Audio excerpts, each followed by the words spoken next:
Welcome back to my channel Edify. In previous video we did learn what are functions in Excel and we did see some of the functions to work with. So let's continue with the same topic. Previously we have seen how sum function works.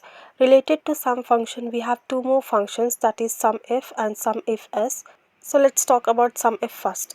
The SUMIF function is a built-in function in Excel which calculates the sum of values in a range based on true or false condition, and the syntax for that is equals to SUMIF of range comma criteria sum range.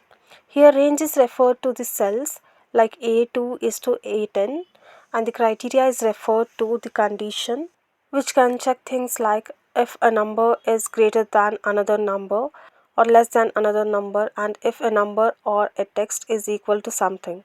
And the sum range is the range where the function calculates the sum, and it's optional. If not specified, the function calculates the sum of the same range as the condition.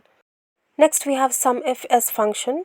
This function calculates the sum of a range based on one or more true or false condition, and the syntax for that is SUMIFS of range sum, comma criteria range 1, comma criteria 1, comma criteria range 2, comma criteria 2, and more. Here sum range is the range where the function calculates the sum and the criteria refers to the condition. So let's see each with example.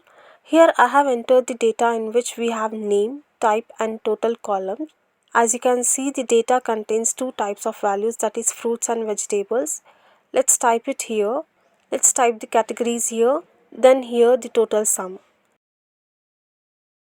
Now let's type is equals to SUMIF of B2 is to B12, which is a type range, comma E3 indicating the type, comma C2 is to C12, which is a range of total, and now enter.